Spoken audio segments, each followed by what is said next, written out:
Bonsoir tout le monde, bienvenue pour ce live, je suis Michelle Cardozo et ici nous discutons les stratégies pour transformer ta passion pour le cake design dans une entreprise qui génère un minimum de 3 000 euros de chiffre d'affaires. Soyez les bienvenus, nous sommes là dans notre échauffement, notre préparation pour la semaine de cake design lucratif qui va commencer lundi. Je suis anxieuse pour vous recevoir dans mon événement qui commence lundi. Bienvenue. Et là, donc, nous sommes dans la semaine de... comment? La semaine? J'ai oublié. Les barrières, les raccourcis, les barrières qu'on peut trouver dans le cake design. Et nous sommes en train de discuter plein de sujets. Et le sujet d'aujourd'hui, c'est la création d'entreprise. Plusieurs choses qu'on doit voir pour créer l'entreprise. Parfois, on pense juste à les statuts juridiques, quel statut juridique choisir, plein de choses. Et aujourd'hui, on va voir qu'il y a d'autres choses à penser. Pas pour te stresser, mais il y a beaucoup plus de choses à penser. Et je vais savoir, je vais vous après savoir ces choses-là et vous aider pour la création d'entreprise, d'accord? Bonsoir. Je ne vois pas de loin mon téléphone et je viens de l'allumer ici. Mais là, bonsoir Angélique, bonsoir Nana, Myriam, j'ai allumé. Mais je n'ai pas vu les premiers messages là-bas. Donc, on va parler exactement de création d'entreprise. C'est un sujet très important. Il faut prendre un papier pour bien noter. Là, j'ai plein de feuilles là que j'ai écrit pour vous. D'accord? Donc, vas-y, prends un papier et stylo parce qu'on va travailler aujourd'hui. J'ai fait tout un boulot cet après-midi pour mettre à jour à tout ce que je voulais vous parler. Et je ne sais pas si mon microphone là, dérange. Coucou Fousia. Coucou la Ralose. On entend super bien sur Facebook, moins bien sur Instagram, Moins bien sur Instagram, pourquoi? mais c'est super bien sur Facebook. Ok. Donc, on voit une vision un peu grande là, comme ça, sur Instagram et YouTube, d'accord? Sur YouTube, c'est plus...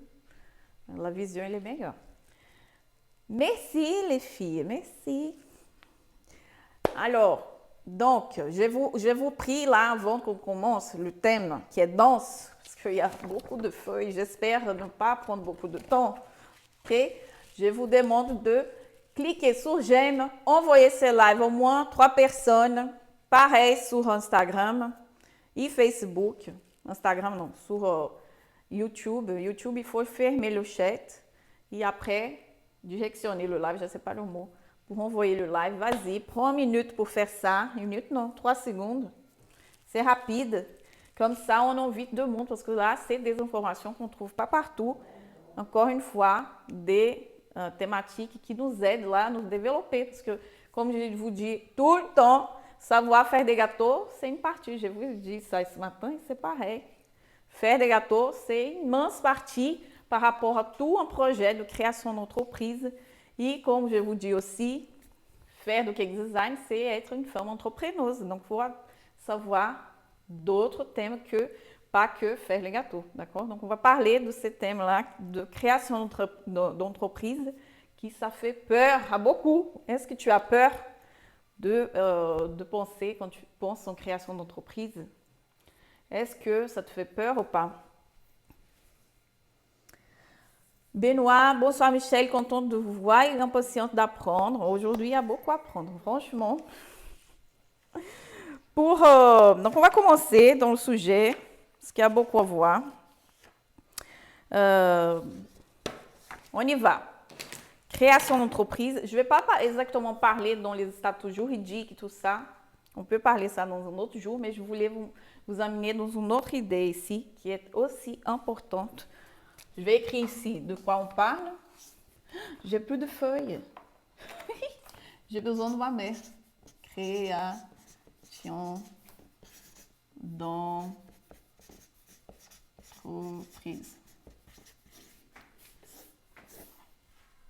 Voilà. Quand on pense en création d'entreprise, souvent on va penser juste au statut juridique, ou alors à la couleur de l'entreprise, de la marque, ou quoi d'autre qu'on pense. Au nom, Mais il y a beaucoup d'autres choses à penser qui c'est très important aussi à, à réfléchir, à penser, à mettre sur papier.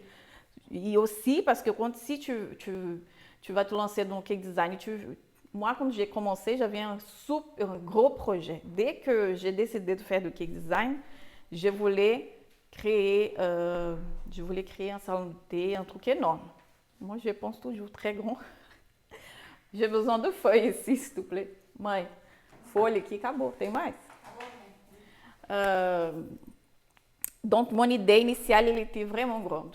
Et moi, j'ai suivi des formations déjà de mon CAP, de cake design, beaucoup de formations de cake design, mais aussi, à la base, j'ai une formation en création d'entreprise, de gestion d'entreprise au Brésil. Mais je voulais être au courant de comment ça se passait en France. Donc, j'ai fait une formation en création et reprise d'entreprise à l'AFPA. Je pense que quelqu'un m'avait dit qu'il n'y avait plus, je pense.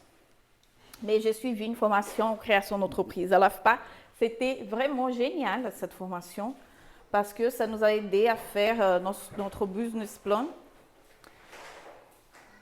Quand tu vas à la banque, tu vas faire ça. Puis je vais changer ici parce qu'il n'y a plus de feuilles. Quand on va prendre un prêt à la banque, il faut présenter un dossier au banquier, bien sûr, pour qu'il te fait confiance et voit ton projet est bien, valable, réalisable. Donc, il y a ces business plans qui va réunir toutes les informations de ton projet. Ça tombe.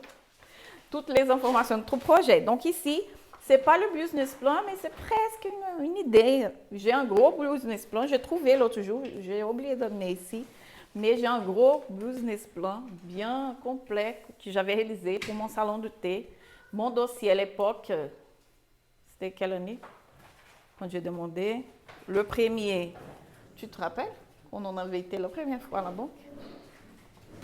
10 peut-être. 2010. J'avais un dossier de 250 000, non? La folie. 250 000 parce que j'avais un gros projet et mon banquier il a accepté mon dossier. J'ai eu le prêt, j'ai pas pris, j'ai décidé de faire autrement. C'est à ce moment-là que j'ai décidé d'acheter ma maison et faire un atelier chez moi. J'ai eu un atelier chez moi jusqu'à il n'y a pas longtemps. Il est là encore, mon entreprise est enregistrée, ma maison elle est en France. Mais j'ai créé en société. Avant, j'étais dans une structure de régime fiscaux de création d'entreprise. Mais avant et après, j'ai créé en société en 2014.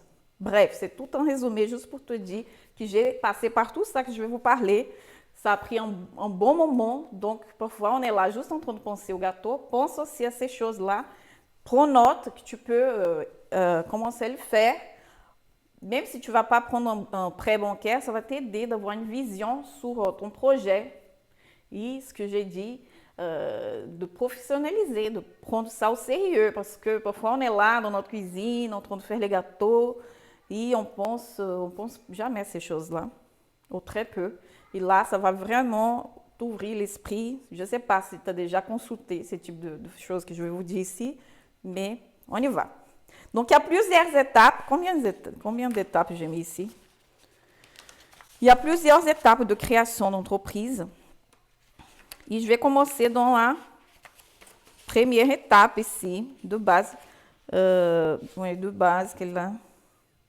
J'ai mis 4 étapes. Donc, l'étape 1, c'est trouver son idée de quoi, qu'est-ce que tu veux vendre. Qu'est-ce que tu veux vendre? Parce que tu peux nicher, même dans le cake design, si tu veux faire de la pâtisserie, do cake design, tu peux, et j'ai dit ça aussi tout le temps, nicher dans un produit, un seul produit. Par exemple, le marché brésilien, le cake design, la pâtisserie marche beaucoup, beaucoup. On achète beaucoup de gâteaux et on a des gens, des entreprises séparées pour chaque chose. Je vous dis souvent ici, il y a ceux qui font que les cookies décorés, d'autres qui font que les petits bonbons, mais décorés, d'autres qui font que les gâteaux en buttercream, d'autres que des gâteaux en pâte à sucre. C'est séparé. Le marché, ils sont bien nichés. pour, pour s'y peaufiner, mais vraiment être bien dans le domaine que tu veux faire. Moi, quand j'ai commencé, je vais vous dire toute la vérité, je voulais tout faire. Je faisais de la pâtisserie, un peu de pâtisserie de base, des entremets, des petites tours de choux. Je voulais faire des sablés, je voulais faire de tout, d'accord? De pâte à sucre, crème. C'est beaucoup plus compliqué parce que tu n'es pas parfaite. Tu sais un petit peu de chaque chose, mais tu n'es pas parfaite dans un seul domaine. Tu fais à peu près chaque chose. Ça, c'est pas, je pense aujourd'hui, avec ma vision 12 ans après, je pense que c'est bien de cibler. Et surtout aujourd'hui, le marché est tellement grand.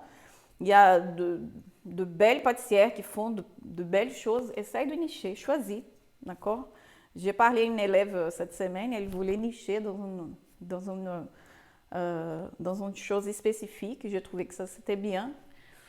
C'est pas bien de s'éparpiller et vouloir faire de tout. Donc là, étape 1. Après, il m'a tout changé ici. En plus, il a mis du mauvais côté. Mais c'est bon. Création d'entreprise, je commence.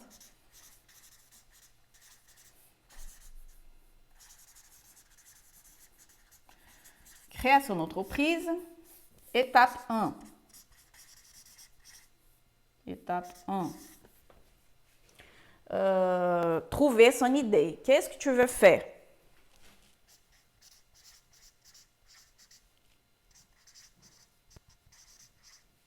Tu veux faire quoi? Deux gâteaux buttercream, des cookies, des boutiques spécialisées que de cupcakes, cupcakes et des petits mignardises. Quel est ton produit où tu veux faire? Moi, à la fin, je faisais spécial cake design. Je prenais presque plus de pâtisserie de base, mais j'étais dans... Moi, je faisais un pâte à sucre et les mignardises. Non, mignardises, non. Cake pop, cupcake, magno cake e des gâteaux buttercream. E quando j'ai commencé un gâteau buttercream, mãe, vai commencer à s'éteindre, je ne sais pas pourquoi. Et toujours, il y a un souci dans ça. Ma mère va devoir rester là à côté. Donc, tu peux nicher vraiment dans un seul truc, si tu veux. C'est possible, d'accord? Il y a des gens qui nichent, font juste des gâteaux en buttercream, un peu de cupcake, cake pop, voilà, d'accord? Et celui qui veut des choses spécifiques, il peut racheter des sablés, ou même tu peux indiquer quelqu'un qui va faire juste cette partie-là. C'est possible, ok? Donc, après que tu vas trouver ton idée, tu vas voir quel produit tu veux vendre, décris chacun de ces produits que tu veux vendre. Genre, je vais vendre des gâteaux. Décris quel type de gâteau tu veux vendre. On a vu déjà pour création de menu. Donc, tu vas voir là avec ton menu, qu'est-ce que tu vas avoir besoin. Faire la fiche technique. Donc, quand tu vas faire ton menu, tu vas faire cette fiche technique de chaque chose, de chaque produit. Comme ça, tu vas savoir le prix qui va te coûter chaque produit. C'est très important de savoir.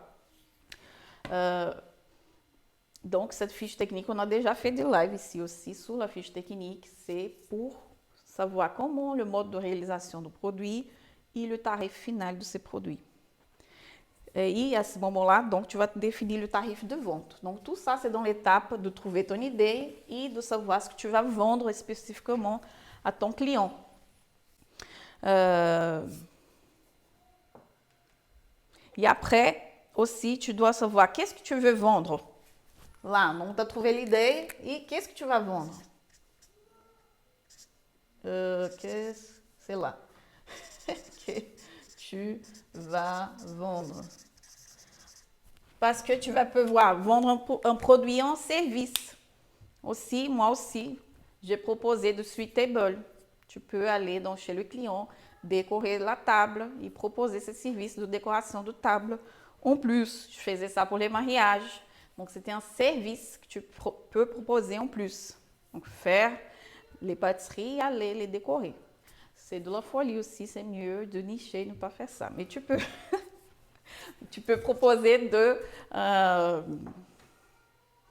des ateliers, d'accord? Tu peux aller chez le client et animer un atelier de décoration de gâteau pour un anniversaire, animer un atelier de cupcake.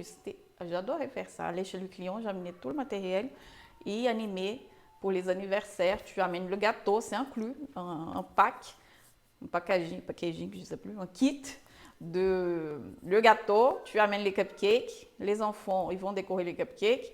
Après, il y a le gâteau, bougie, tu peux proposer ce service, tu vois. C'est sympa. Et là, c'est un service. Donc, qu'est-ce que tu vas vendre? Un produit, un service, les deux, c'est possible, ok? De définir cela. Tout ça, tu peux définir avant.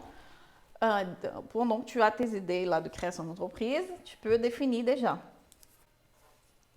Quoi d'autre? À qui tu vas vendre? Tu dois définir ta cible de clientèle. Quel est ton type de client que tu vas vendre? Tu vas vendre à des entreprises, à des particuliers. Donc, les entreprises, si tu vas vendre pour des mariages, tu vas chercher des organisatrices de mariage, wedding planner. Donc, tu peux définir ça, à qui tu vas vendre ton produit. Comme ça, tu vas adapter ton stratégie commerciale, comment tu vas parler à chacun de ces types de clients, Donc là, qui tu vas vendre? Qu'est-ce que tu vas vendre? Trouver ton idée, qu'est-ce que tu vas vendre? À qui tu vas vendre?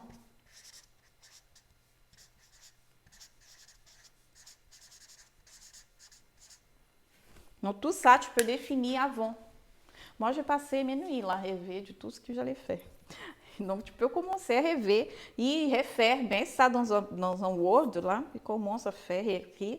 E à mesure que tu vas commencer a développer lá dans la préparation de ta création d'entreprise et tout ça, imaginer, tu peux revenir en arrière et changer, d'accord? Au départ, tu peux commencer à vendre qui est pour les particuliers e à mesure aussi que tu développes, tu passes au gâteau de mariage.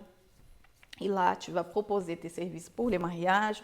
Moi, je vendais pour des grandes entreprises. J'ai déjà vendu Louis Vuitton, Ikea. Je fais les gâteaux d'Ikea. J'ai vendu plusieurs gâteaux pour Ikea. Google. Quoi d'autre? Carrefour. Donc, dans les réunions d'entreprise, quand ils ferment comment on dit? Entre les entreprises, là, ils font des accords commerciaux, là. Donc, ils font ça pour fêter entre eux, dans l'équipe. Donc, je faisais leur gâteau, fêter l'anniversaire de mon entreprise et tout ça. Tu peux faire cette proposition de gâteau. Les entreprises, elles demandent et c'est génial pour vendre pour les entreprises parce que le budget plus haut, d'accord? Pour les mariages aussi, les budgets pour les mariages sont plus grands, d'accord? Donc, mais c'est un public plus exigeant. Donc, il faut être carré dans ce que tu fais. Après, tu peux définir pour les particuliers quel est l'âge, la situation professionnelle, si c'est pour plus d'hommes, le genre, aux femmes, la manière de ces consommateurs de consommer le produit. Moi, je peux te dire que la plupart là, des clients dans le cake design, c'est des femmes. C'est les femmes qui s'occupent, malheureusement, de la fête des enfants, tu vois. C'est la femme qui va regarder tout ça. Le mari, normalement, ils vont payer. C'est pas vrai, c'est moi qui paye. Mais la plupart du temps, c'est comme ça. La femme, elle va décider, le mari, il faut convaincre le mari à investir pour la fête d'enfants, généralement. Donc, tu vas définir l'âge de tes clients. C'est important là pour trouver ton client idéal et ta personne. Cibler cette personne. C'est important de connaître pour savoir parler à ton client. D'accord? Et si c'est pour une entreprise, définir si c'est une petite entreprise, des grandes surfaces, entreprises spécialisées dans des fêtes, par exemple, pour enfants. Je faisais des gâteaux pour 2 ou 3 personnes qui organisaient de fêtes d'anniversaire. Donc, il y avait Fais-moi rêver de Lorraine, qui était pas loin de chez moi. Je faisais beaucoup les pâtisseries quand elle vendait sa prestation de service de Sweet Table. Pour les enfants, moi, je venais avec la pâtisserie. Donc, elle m'expliquait ce qu'elle voulait et je faisais ça. Donc, c'est important d'avoir cette partenariat avec d'autres types d'entreprises. Comme ça, il va t'amener de clients. Tu vois, chacune sort gagnant, comme ça. Donc, tu vas travailler avec d'autres entreprises. Tu ne vas pas travailler que avec les particuliers. Il y a cette option pour t'amener plus de clients aussi. Et quand je pense à... Je ne sais pas si vous connaissez Michel et Augustin. Je les adore. Et maintenant, ils font des formations CAP d'entreprise, mais c'est une entreprise qui a commencé petite. Quand je l'ai connu, leurs histoires, ils ont commencé à faire des sablés à partir de chez eux. Et ils commençaient à vendre dans les épiceries à côté de chez eux. C'est une histoire, j'adore de leur histoire. Aujourd'hui, ils ont une entreprise énorme, ils vendent de partout Ils ont commencé avec des sablés, maintenant ils vendent des yaourts. J'adore boire leurs yaourts, maintenant il n'y a plus ici au Portugal. Mais j'adorais, c'est des produits de très bonne qualité. Ils ont décidé de travailler des produits naturels, de bonne qualité. Ils font des cookies, ils font des sablés, ils font plein de choses. Qui connaît Michel et Augustin? C'est vraiment délicieux et maintenant ils font même des formations CAP d'entreprise. Tu vois, l'entreprise, elle commençait petite, ils ont évolué maintenant à avoir une grande entreprise. Donc, tu vas définir, là, en ce moment, à qui tu vas vendre, définir ta personne. Je vais écrire même en rouge là, parce que c'est important. C'est le nom qu'on dit au marketing, d'accord? Persona, c'est ton client idéal.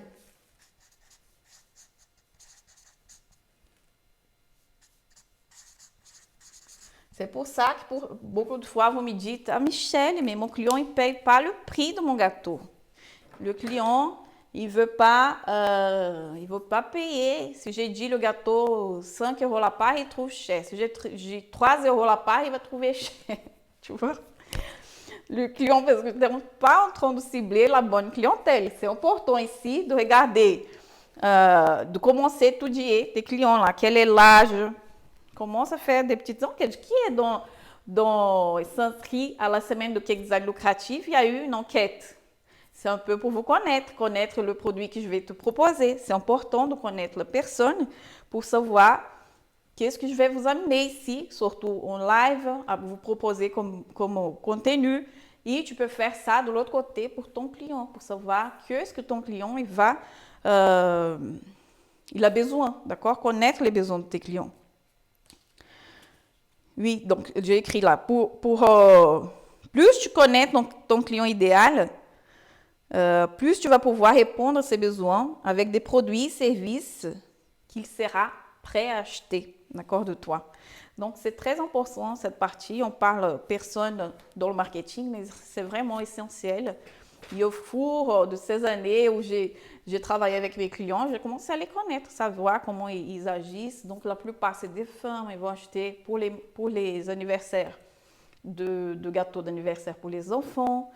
J'ai connu, parce que je sais qu'en France, c'est différent du style brésilien d'acheter, d'accord? Donc, il faut là dans ton pays, il faut savoir. Si tu me regardes dans un autre pays, ça change aussi par rapport à un pays à l'autre. Comment est les habitudes de fêter dans chaque pays. Ça change. Les habitudes brésiliennes sont différentes des habitudes françaises.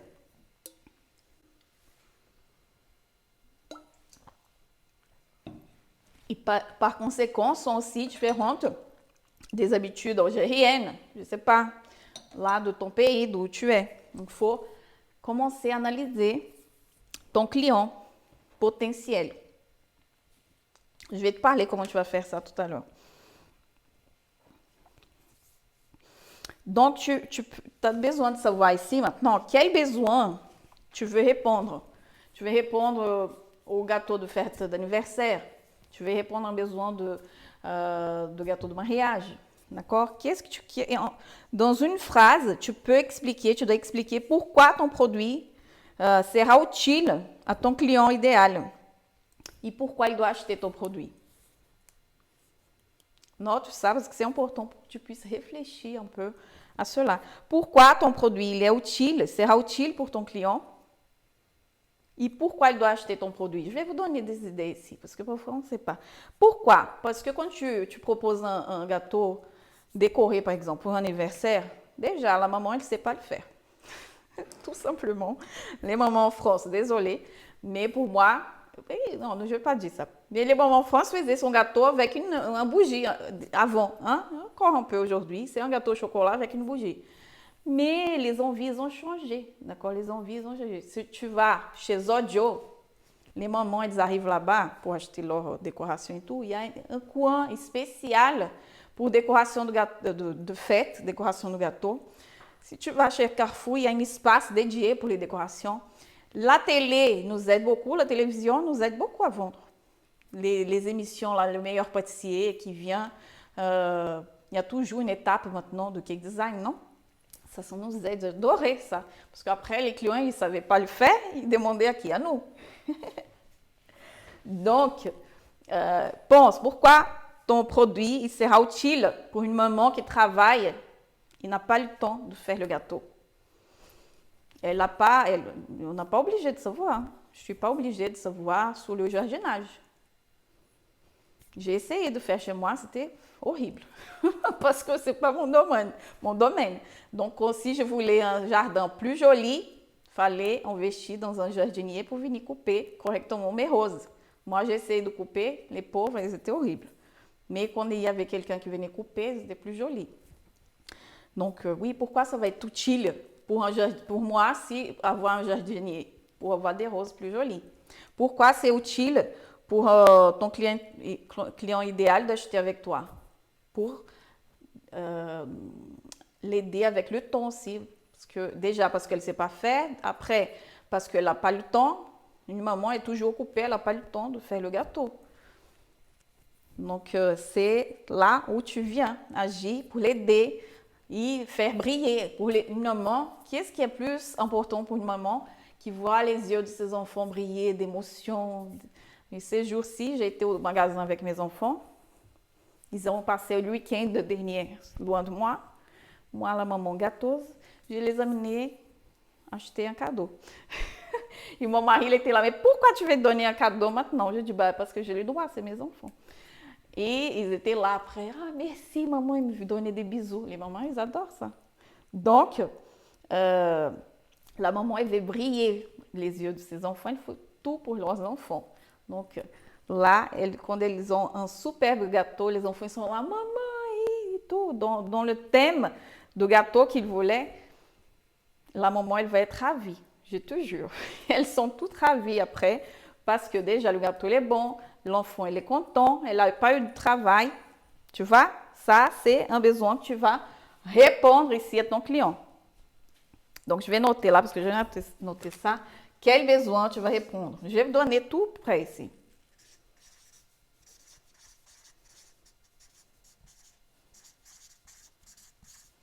Quel besoin tu vas répondre? Ensuite,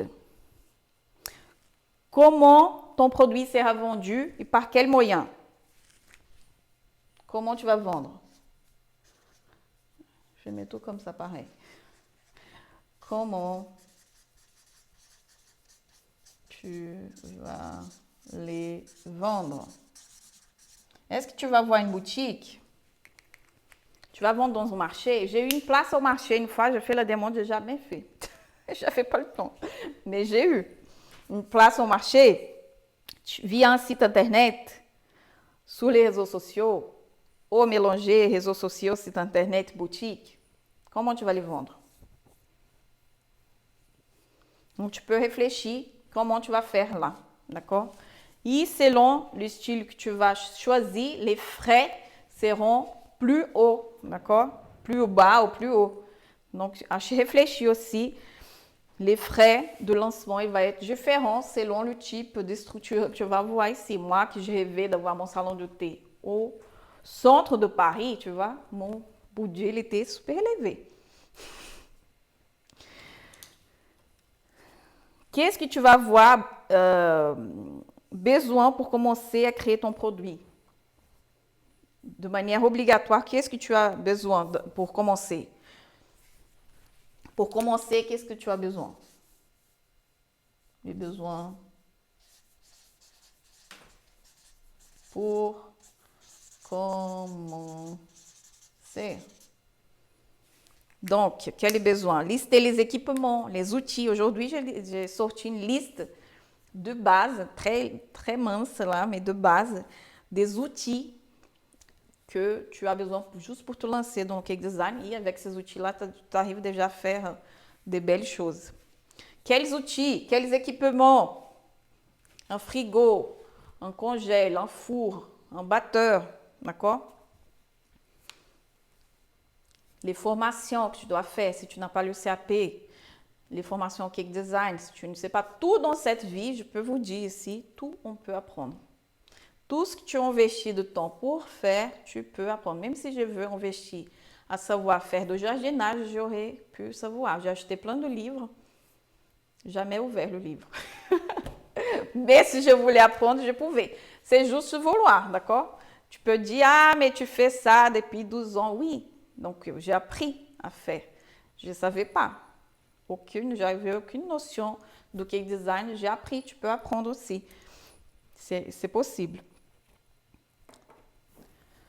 Donc, tu vas lister tes besoins là, d'équipement, outils, matériel, formation. Et c'est important de lister ça depuis le départ pour pouvoir faire les devis, chiffrer le coût de ton projet. Parce que parfois, on se lance, on ne sait même pas combien ça va coûter. On commence avec notre passion et pour transformer cette passion dans une affaire rentable, c'est important de chiffrer ces montants-là. Maintenant que tu as toutes ces questions, tu peux partir sur la création qu'ils appellent des business models. Tu as déjà parlé de ça? Parce que nous avons le business plan. Le business plan, je vais vous lire parce que je ne saurais pas jamais dire complètement.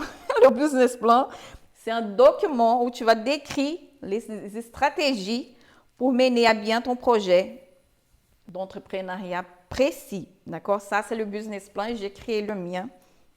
C'est souvent quand tu vas montrer à la banque pour convaincre le banqueur, là, le banquier, à te faire un prêt. Il est très important.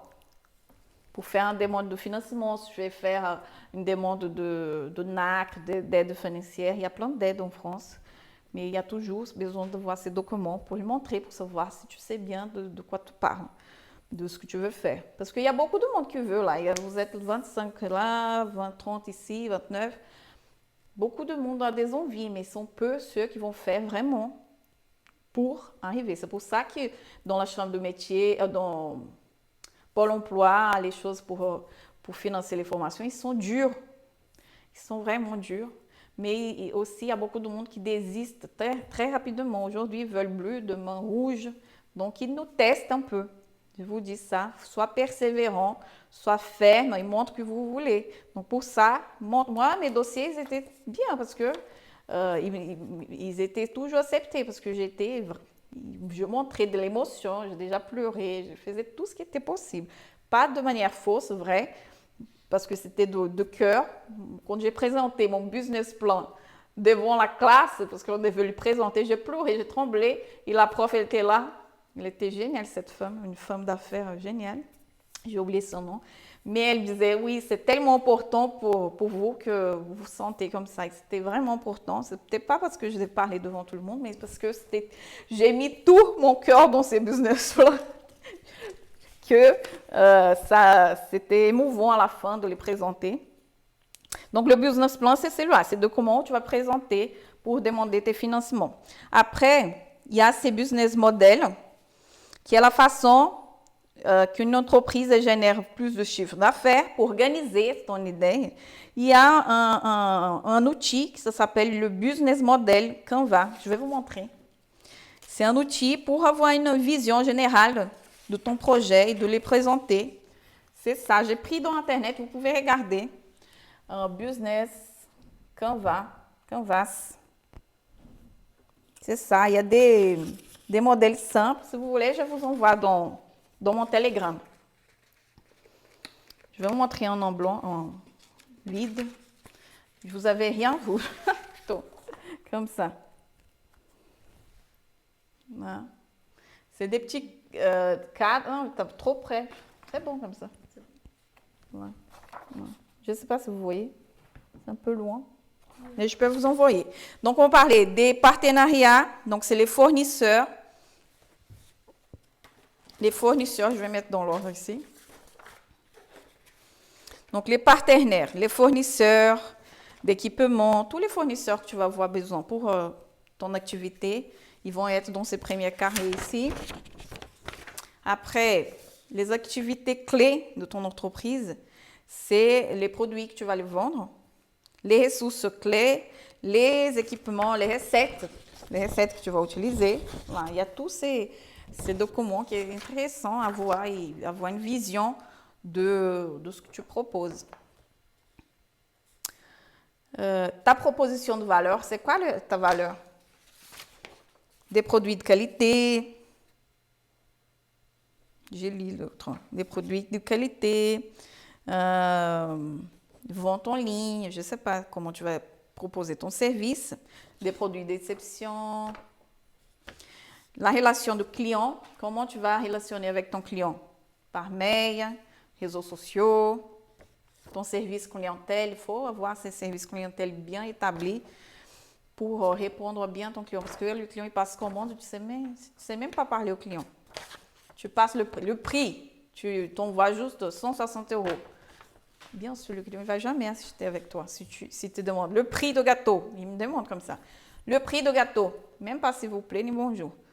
Et si moi, de mon côté, j'envoie 160 €, tout, comme lui, il ne va jamais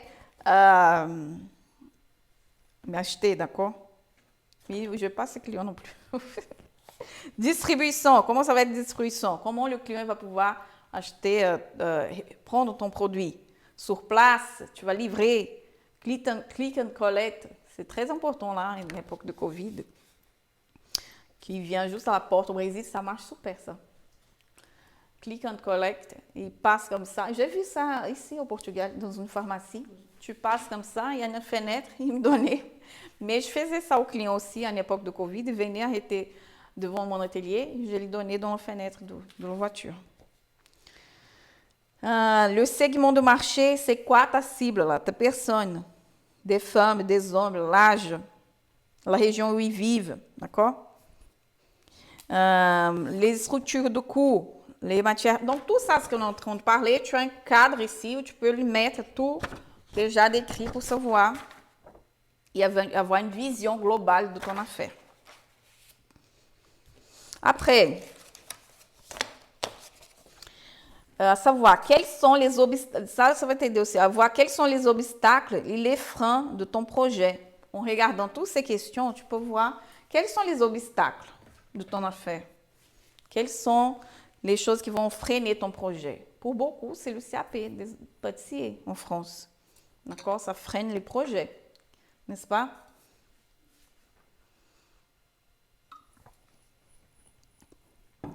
L'activité, elle est réglementée dans ton pays. Regardez, ça change par rapport à chaque pays. Est-ce que la réglementation de la pâtisserie, elle est réglementée dans ton pays? Au Brésil, au Portugal, c'est différent de la France, d'autres pays. Donc, c'est à toi de regarder la réglementation dans ton pays. Et tu dois lister ces obstacles et voir qu'est-ce que tu vas faire pour soit adapter ton projet, d'accord? Et trouver des solutions pour ces soucis-là. Se former, s'organiser pour passer le CAP, faire des biscuits à la place, je ne sais pas. Embaucher quelqu'un, c'est possible. Embaucher un pâtissier, ça dépend de la taille de ton projet. Tout ça, il faut lister là pour voir comment tu vas dépasser. Parce que parfois, on reste bloqué. On reste bloqué dans la situation. Il passe 1 an, 2 ans, 3 ans, 4 ans, il t'a rien fait. Quand tu vas voir, moi, j'avais un projet dans ma vie, quand j'avais, quel âge je t'avais dit? Un projet personnel. J'avais dit qu'on arrive à 40 ans, je voulais être comme ça, d'une façon. Ça, j'avais environ 30 et quelques ans. Ouais, environ 35 ans. Je me disais, j'ai le temps. Le temps, il passait. J'arrive à faire presque cet âge-là, bientôt. Je vais faire 40 ans la semaine prochaine. J'étais loin de mon projet de base. Je n'ai pas pris ça dans les mains pour le faire. Parce qu'on pense qu'on a toujours le temps et quand tu vas voir, le temps il passe, tu fais rien. Donc, si c'est vraiment quelque chose que tu veux faire, le cake design, fais ce qu'il faut faire. S'il faut passer le CAP, vas-y, trouve un moyen de le passer. Économise, arrête d'acheter des choses qui ne sont pas importantes maintenant, très importantes. Investis. Ah là, je parlais à Senia, elle a essayé d'avoir par le Pôle emploi qu'il paye la formation. Ils n'ont pas voulu. Elle a décidé de payer elle-même la formation. C'est lourd, oui, c'est lourd. Mais parfois, tu peux t'organiser pour faire cela. D'accord? Tu économises un an pour faire dans l'année d'après. Je ne sais pas, il faut trouver les moyens. Il faut aller pleurer devant la chambre de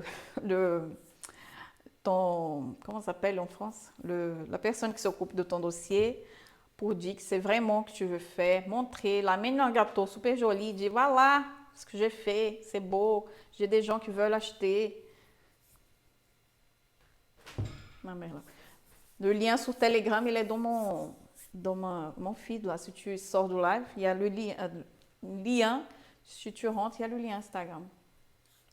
Donc, il y a des obstacles dans tous les domaines. Si un médecin veut faire, je ne sais pas, il veut faire de la chirurgie plastique, il va se spécialiser. Il fait je ne sais pas combien d'années pour être médecin, mais après, il doit se spécialiser encore, étudier encore plus. Un avocat, pareil, il fait des études en advocacy, je ne sais plus le mot. Il fait des études pour être un avocat. Après, il faut encore des études pour se spécialiser dans un domaine. Pareil, par exemple, si tu fais un CAP pâtisserie, il faut se spécialiser. Si tu veux faire du cake design, se former dans le cake design aussi. C'est comme dans tous les domaines. Parfois, on pense, ah, mais parce que ce que de gâteau, c'est simple. Non, c'est pas que c'est des gâteaux, c'est comme ça. Il faut prendre au sérieux les filles, le sérieux ce que tu veux faire. D'accord? Si on ne prend pas le sérieux, on n'avance pas dans le projet. Les années passent, tu vas arriver comme moi, à mes 40 ans, sans avoir réussi ce que je voulais il y a 5 ans. Pour finir, là, faire le bilan si tu veux vraiment faire ce que tu veux. Tu es motivé. Est-ce que tu es prête à faire cela? Dans tous les projets, ça va te demander ton investissement financier, mental, physique. D'accord? Est-ce que tu es prête à cela, à te lancer? Il faut avoir c'est quelqu'un a dit là, dans les questions. Je ne sais pas si je peux... c'était quoi Je ne sais pas si j'ai des épaules fortes. Est-ce que j'ai serré à la hauteur? Tu vois? C'est une question qu'il y a eu dans mes boîtes. J'ai mis une boîte de questions et la personne s'est demandé cela. Et c'est important de savoir. D'accord? Est-ce que tu as les épaules fortes pour supporter la création d'entreprise? Se lancer dans un projet, dans tous les projets. Ce n'est pas facile. J'avais un projet de voyager du Brésil à la France. C'était un super projet. C'était difficile, je ne savais même pas parler merci en arrivant en France. La folie. J'avais un projet d'avoir mes enfants, ça m'a pris 8 ans. Donc, on a des projets, tous les projets sont difficiles. Mais est-ce que tu es prête à avancer dans ces projets? Sache que n'importe quoi tu vas faire dans la vie, si tu veux avancer et faire la différence, ça va te demander des épaules fortes, comme elle dit.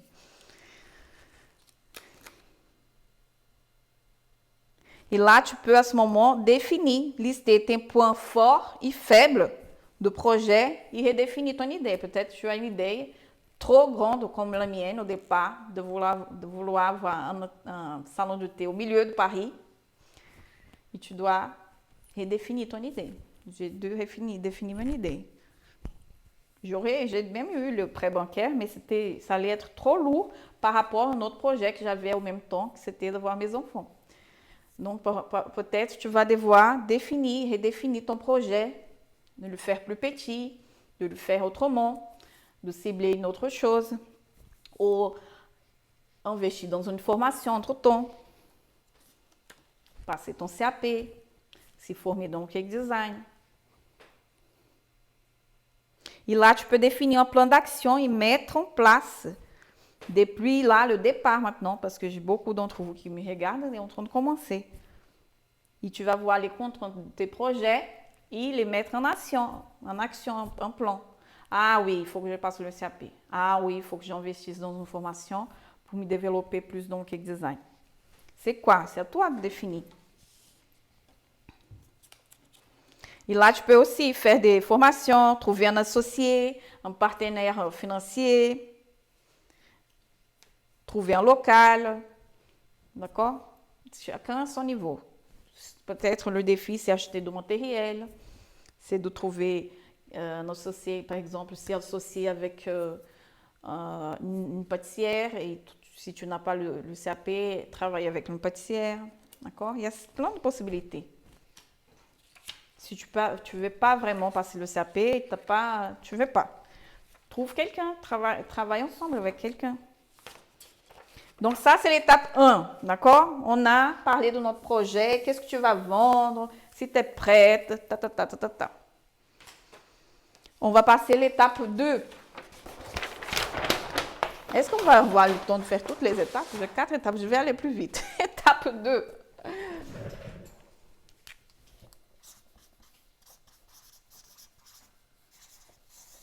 C'est tester ton idée et valider ton projet. D'accord?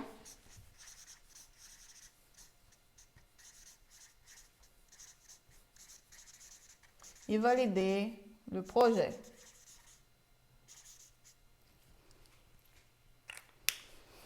Parce qu'on a plein d'idées, mais est-ce que c'est faisable? Est-ce que c'est bon? Est-ce que quelqu'un est intéressé parce que je vends? On a des super idées, mais c'est pas faisable. Donc, tu peux tester, tu vas créer ton compte Instagram, tu peux commencer à publier tes réalisations, créer ta communauté à toi. Ça va permettre de voir si les clients ils aiment ce que tu fais, d'accord? Fousia, ele é lá, il a commencé il n'y a pas longtemps, il publie tous ses gâteaux là, il est en train de créer sa communauté, elle fait plein de choses pour faire avancer son projet. Pour voir ce que les gens ils aiment le plus, pour faire des sondages avec ces personnes-là, d'accord? Il y a plein d'outils sur Instagram, on a déjà parlé d'Instagram ici, utilise cette ferramenta, c'est en portugais, cet outil pour amener des clients, des potentiels clients avant à ta page. Avant de vendre, là, ils vont... il y a plein qui font ça sans vendre, juste publie pour voir et amène du monde, va créer ton communauté. Et après, tu peux tester tes produits. J'ai commencé à tester mes produits auprès de ma famille, de mes amis. Mais une chose importante pour tester l'idée, c'est de faire payer, d'accord? Si une personne ne paye pas, elle ne va pas valoriser le produit et tu n'auras pas un retour objectif. Donc, fais payer, d'accord? Parce que quand on paye, on est plus exigeant.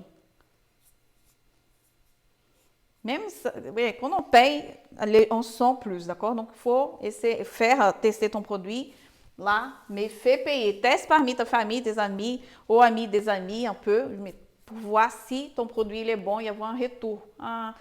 Est-ce que le client il a aimé le goût, le design, l'aspect, le service client? Tu vas pouvoir tester ton produit, voir s'il est réellement bon. Parce que nos enfants, ils sont toujours bons.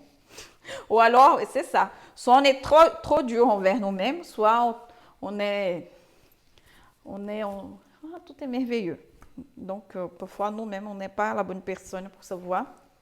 Souvent, on est très dur avec nous. Donc, teste ton produit. La famille aussi, parfois, ils vont être, c'est beau, ils ne vont pas vouloir te dire la vérité. Donc, quand tu vas tester, fais pas ça pendant longtemps. C'est pas pour dépasser les lois, mais c'est juste pour voir là, direct, ce que tu vas faire. D'accord? Si ton truc il est faisable ou pas. Après, donc, c'est tester ton idée, ton produit. Voilà. Tu vas faire ça. Tu vas voir un retour. Tu vas créer ta communauté, Facebook, Instagram. Après, l'étape 3, c'est étudier ton marché. Étudier le marché.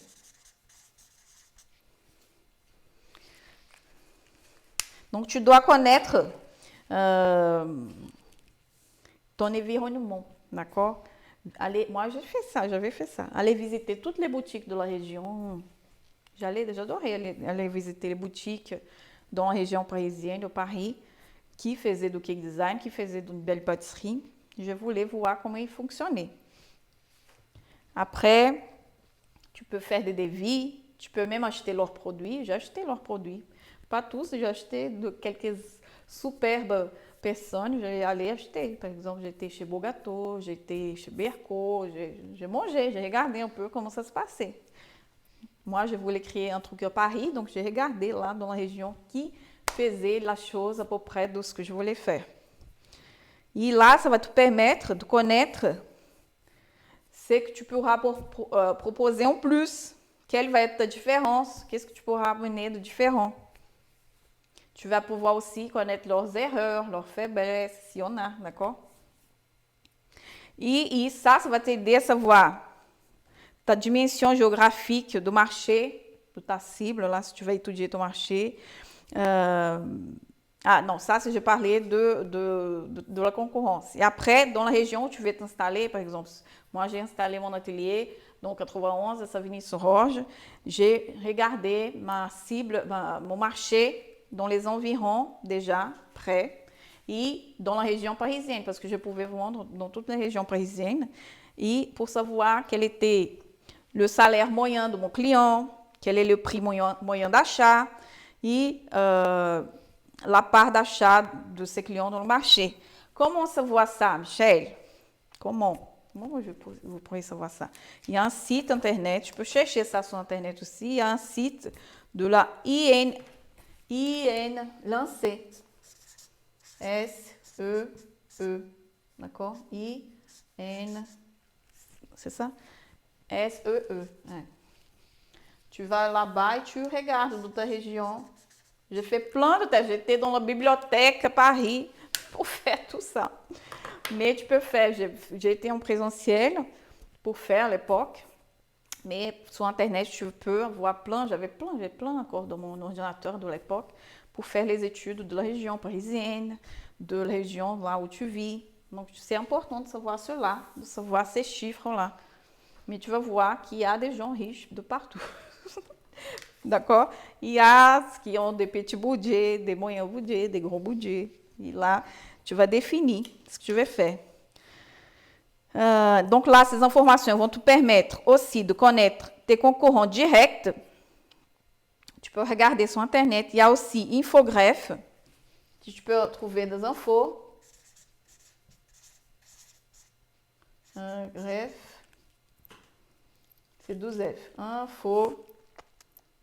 Infogreffe.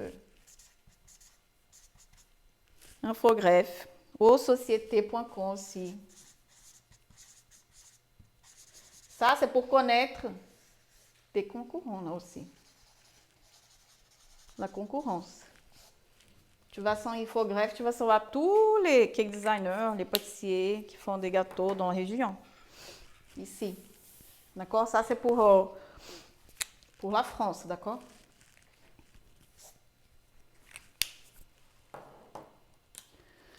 Et là, tu peux cibler le code APE de la pâtisserie. C'est 1061D, je pense. Ça, c'est l'APE, le code de la pâtisserie. Tu peux cibler ici dedans pour trouver quelle est la concurrence dans la région. Donc, tu peux trouver leur nom, leur localisation, qu'est-ce qu'ils proposent, quels sont les tarifs, leur chiffre d'affaires. Tu as tout prêt. Quels sont et là, si tu visites aussi ces clients, tu vas pouvoir savoir quelles sont leurs forces, les faiblesses, comment ils se font connaître. Tu ne penses pas que les grands, ils font ça? Toi, que tu es petite, tu ne vas pas le faire. Les grands sociétés, ils font ça. Nous, vont commencer notre affaire là. On ne va pas faire. On va le faire aussi. Donc, va étudier ta concurrence. C'est très important dans l'étude de marché là, de savoir quels sont tes concurrents directs. En quoi tu vas être différent de ces personnes-là? Quels sont leurs clients? D'accord? Et là, tu vas savoir quel est le positionnement que tu vas voir. Positionnement, il y a deux N. Oui. Quel va être ton positionnement? Quelle va être ton offre, ton client? Tu sais déjà, jusqu'ici. Quelle est ton offre? On a vu. Ton offre, tes clients. On a vu là, ta concurrence. Tu as déjà étudié tout ça. Après, tu vas savoir, maintenant, dès que tu as fait toutes ces études, quelle image tu veux donner à ton entreprise. Comment tu veux te démarquer. Quelle valeur tu veux transmettre avec tes produits. Moi, par exemple, j'ai essayé de faire des choses plus familiales parce que c'est moi qui suis comme ça. J'aime toucher les gens. En France, on ne fait pas trop ça, mais j'ai décidé d'être un peu plus proche de mes clients quand ils me laissaient. Mais mes clients plus anciens, ils savent. Ils arrivent dans mon atelier, j'ai donné des petits morceaux de gâteau, ils pouvaient goûter.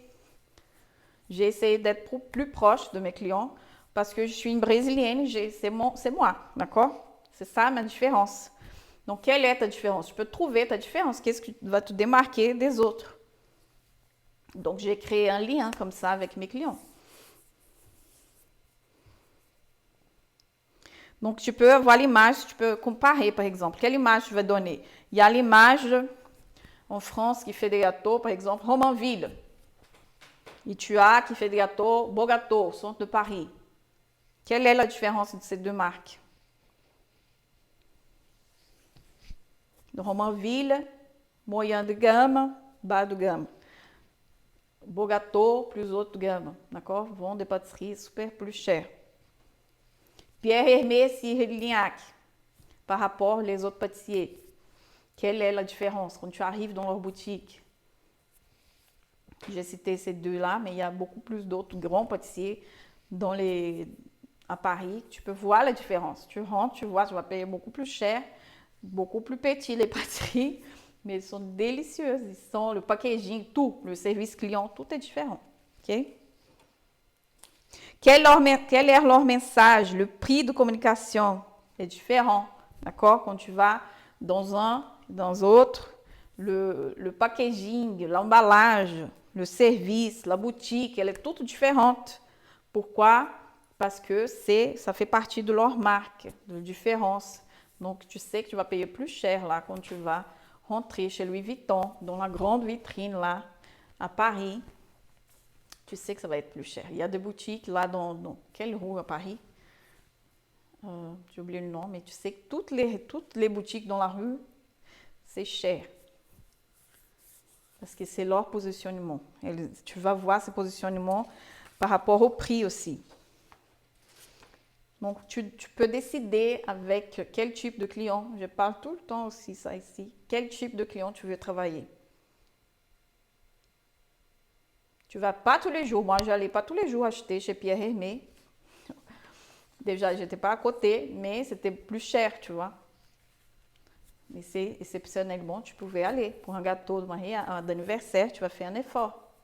Donc, tu peux, c'est pas penser que, mais c'est cher les gâteaux. Oui, tu ne vas pas tous les jours acheter un gâteau d'anniversaire. La maman, elle va acheter le gâteau d'anniversaire pour son enfant une fois par an. Après, tu dois penser également à ton identité visuelle, les couleurs de ta marque, le logo, la gamme de prix que tu veux vendre. Bas de gamme, milieu de gamme, haut de gamme. Tu peux décider tout ça. Tu décides avant dans ton projet. Moi, quand j'ai décidé de créer mon entreprise, j'ai décidé depuis le départ que je voulais faire pour la classe plus haute. J'ai ciblé ces clients-là au départ.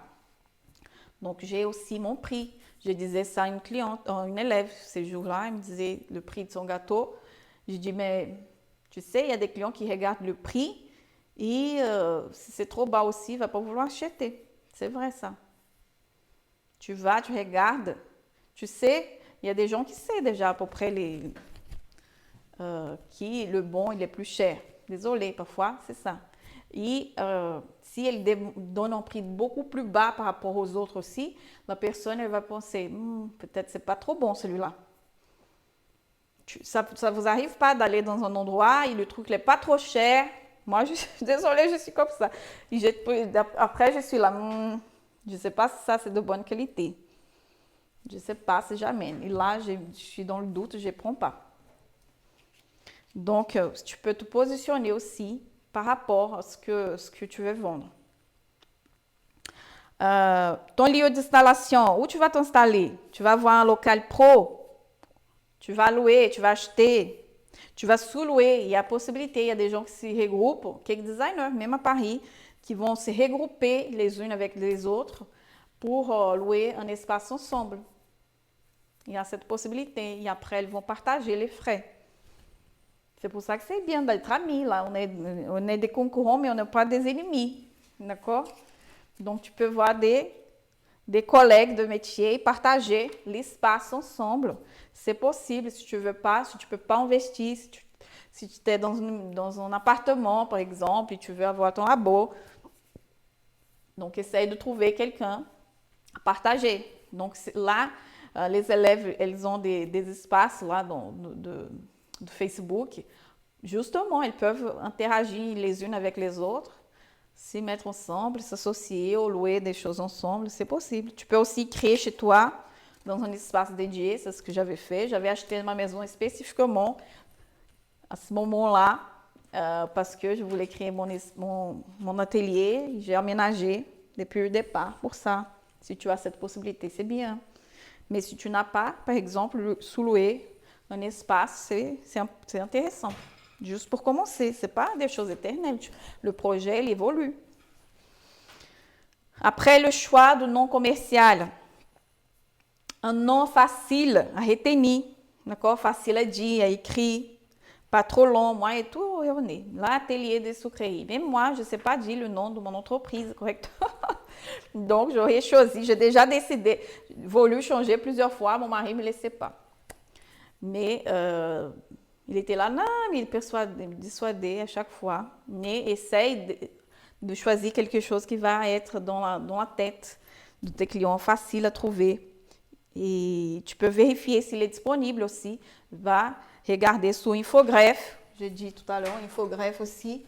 Tu peux voir si les sociétés, s'il y a des sociétés avec le nom que tu veux créer. C'est important. Et le INPI, là, je vais mettre ici, pour voir, pour enregistrer ta marque, là. Pour enregistrer la marque, tu peux enregistrer ta marque. Donc, on a passé sur ça, les 3 étapes, d'accord? Étudier le marché, savoir de tes concurrents, quelle est ta marque, quels sont l'esprit de ta marque, là. Donc, maintenant, on va passer à l'étape 4 de ton projet, c'est de trouver tes fournisseurs. Où tu vas acheter ton matériel. Tomber le cadre. Étape 4.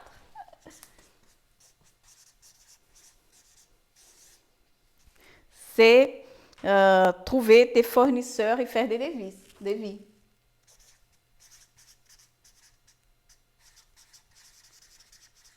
Et devis.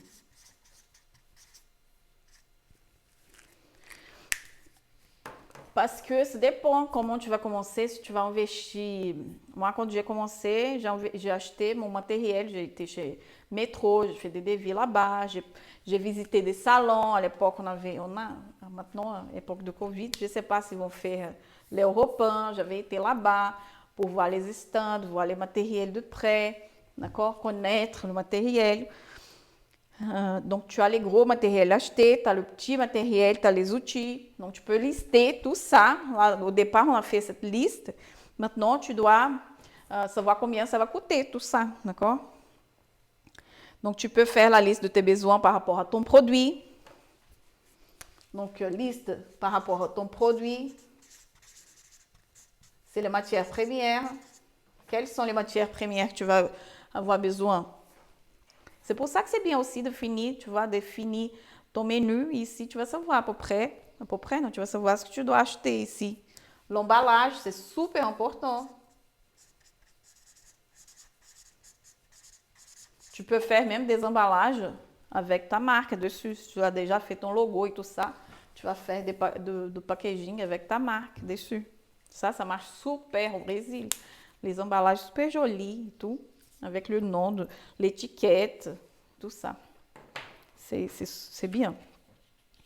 Quoi d'autre? Par rapport au aménagement de ton espace, de ton local, si tu as besoin de frigo, donc là, c'est l'aménagement de ton espace. Donc, le matériel frigo, four, batteur, une clim. On ne pense pas à la clim, c'est très important aussi. Ton enseigne, ta plaque, ta déco, les outils que tu vas avoir besoin. Si tu vas acheter un appareil téléphone spécifique, les publicités, les flyers, tout ça, tu dois lister ici. Donc, pour la publicité, flyers, si tu vas faire, ta carte.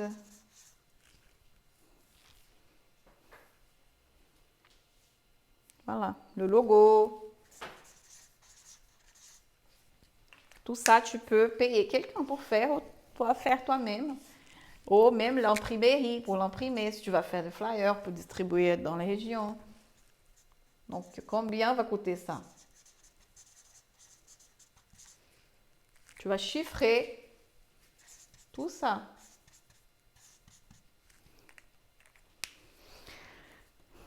Donc, là, tu arrives à un coût total de ton projet. Combien ça coûte? Voilà, j'ai mis. Combien ça va coûter ton projet?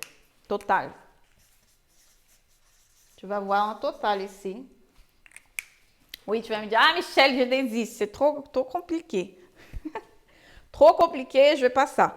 Non, mais ça semble beaucoup parce que je suis en train de parler, tout ça. Mais ça en papier, ça va se développer petit à petit aussi. Après, tu vas voir ton plan financier. On va rentrer dans le plan financier. Tu sais déjà combien coûte ton projet.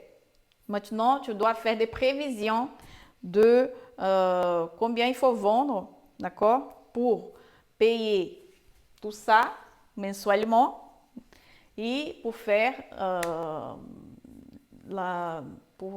ton seuil de rentabilité. Combien il faut vendre pour payer ça et pour rester dans ta poche aussi et dans ton entreprise, te payer et tout ça. Donc, il faut faire une estimation de chiffre d'affaires prévisionnel. Donc, c'est le prix de vente fois la quantité vendue pour savoir si tu vas avoir un résultat positif ou négatif. Là, je vous perdu, je sais. Là, je vous perds, mais parce que c'est plus compliqué, mais c'est important. Là, tu as chiffré ton total. Combien il faut vendre tous les mois pour payer ça? Ça dépend. Chacun va changer parce qu'il y a des gens qui vont commencer plus petit, d'autres vont vouloir rester plus grand. Ça dépend de ton projet, d'accord? Je ne vais pas tuer maintenant ici parce que ça peut sembler trop compliqué, mais non. C'est important de mettre ça en papier parce que sinon, on ne sait pas. On ne sait pas. Si tu commences et tu ne sais pas, jamais tu vas penser que tu auras l'argent pour acheter une clim, pour changer ton batteur. C'est bien d'avoir cette vision de tout, même si tu commences petit ou si tu fais un projet plus grand. Ça dépend, d'accord? Et là, tu vas savoir combien. Moi, j'avais ça. Baisse saison, moyenne saison, haute saison, pour voir par mois combien de gâteaux j'allais vendre. Un gâteau de 10, 15, 20 parts, c'est une prévision que tu vas imaginer dans ta tête au départ. Et après, au fur et à mesure que tu commences à vendre, tu vas dans ce tableau et tu vas changer pour définir la réalité pour l'année d'après.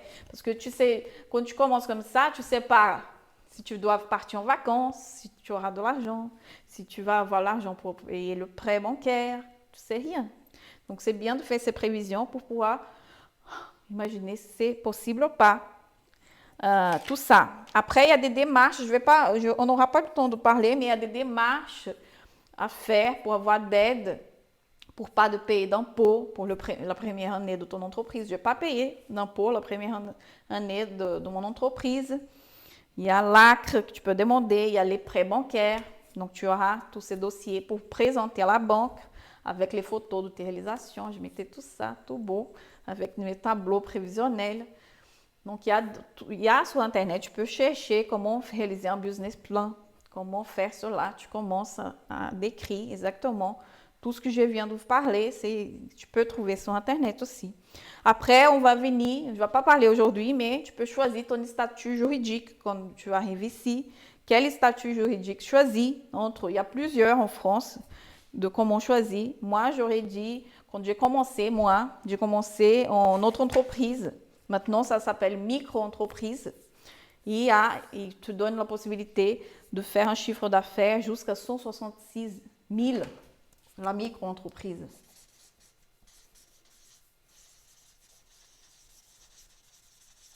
Donc, c'est beaucoup, d'accord, pour celui qui est en train de commencer. 160 000 et 200. Ça, c'est pour la vente de produits, d'accord, vente de marchandises ici. Et si tu fais prestation de service, 72 000. Et, je ne sais plus, 72 000 et quelques ici. Et si tu fais les deux, le maximum, c'est celui-là. D'accord? Mais ici, la plus grande question, c'est que tu ne peux pas déduire la TVA. Pas de TVA ici. Donc, si tu as un lourd montant ici, celui-là n'est pas bien, d'accord? Parce que tout l'achat de matériel que tu vas faire, tu ne pourras pas déduire ici. Donc, c'est pour ça, quand j'ai créé mon atelier, j'ai commencé en entrepreneur pour tester mon idée. Et après, quand j'ai passé dans mon atelier, que j'ai acheté tout mon gros matériel et tout, j'ai passé en entreprise. Moi, j'ai choisi un modèle d'entreprise type d'entreprise qui donnait pour mon type de famille, familiale et tout, d'accord? Donc, c'est analyser selon ta réalité là. Si tu es marié, si tu as une maison, si tu ne veux pas mettre en risque ta maison, d'accord? Mais pour commencer, je trouvais que celui-là, c'était bien pour moi. Enfin, ça va dépendre. Là, c'est pour la France, mais chaque pays, il y a sa façon comment on dit, d'aider pour les sociétés. Au Brésil, il y a des aides, aqui, aussi au Portugal, il y a des aides pour la création d'entreprises, pour que les gens se lancent. Donc, à regarder dans chaque pays, dans chaque région, comment ça se passe, d'accord? Là, voilà, j'espère que vous arrivez à souffler avec tout ça. Donc là, il y avait une question. J'aimerais, mais je ne sais pas par où commencer. Ça me semble tellement compliqué financièrement. Tout dépend de la taille de ton idée. Si tu peux commencer petit en entrepreneur, d'accord? Bien petit avec ce que tu as déjà. Et au fur et à mesure, grandir. Tu n'as pas besoin de commencer comme moi qui voulais avoir une boutique au centre de Paris. Elle a peur de ne pas avoir trop de clients. On a déjà fait un cours ici sur le marketing. C'est là qu'on va trouver des clients. C'est la prochaine partie après d'avoir défini ici le type d'entreprise que tu vas créer. Tu vas commencer à faire ton marketing. Donc, c'est important. On a déjà fait un cours ici sur le marketing pour utiliser les réseaux sociaux pour vendre et tout ça.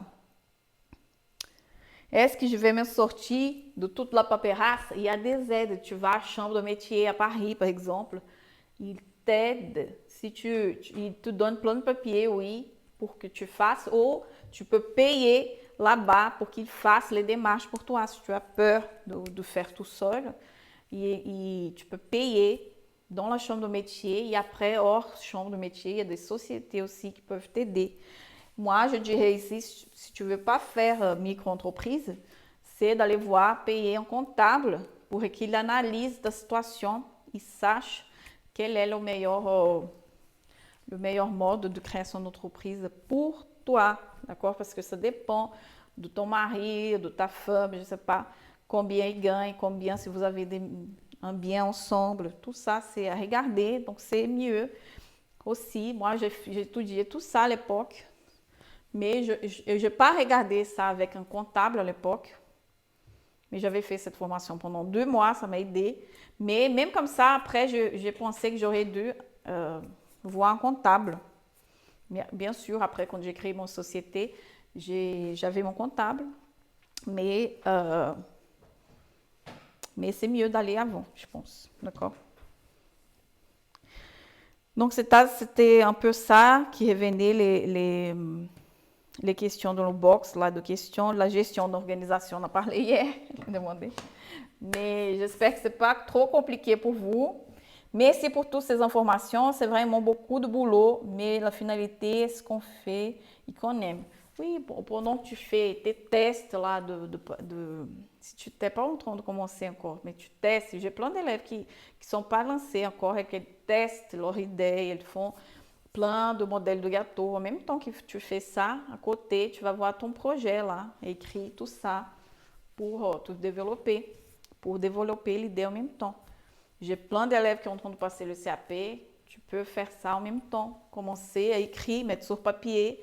Et tu vas voir au fur et à mesure que les temps y passent, tu vas peaufiner encore plus ton projet. Ça va être plus clair aussi parce qu'on a plein d'idées dans la tête, mais quand on met en papier, la chose elle devient plus envisageable, plus claire.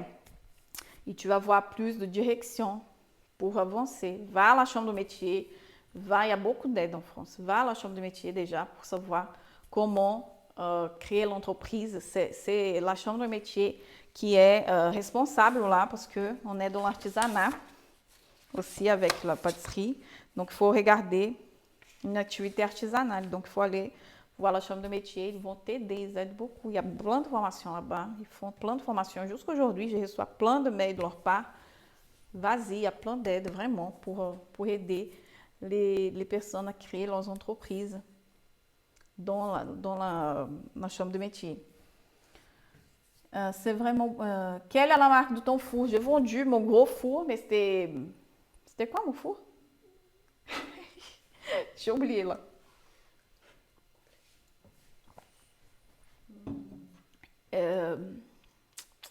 Mon Dieu, j'avais le gros four. J'ai oublié. Qui les filles, vous savez?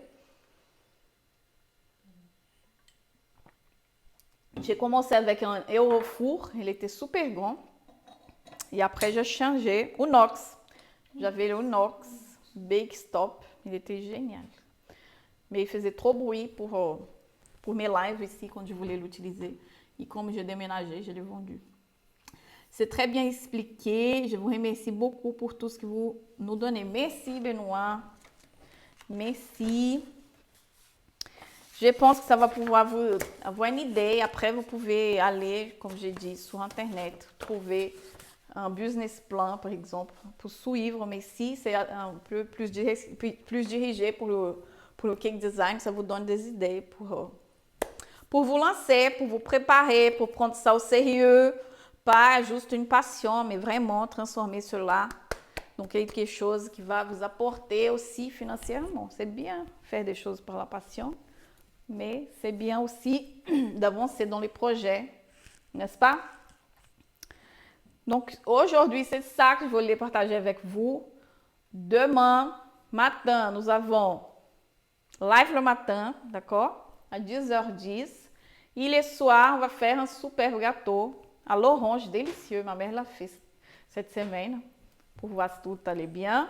Donc, demain, ce gâteau délicieux, différent. On va faire celui-là différent. Différent et délicieux. Et bon aussi pour le cake design, pour monter ce gâteau.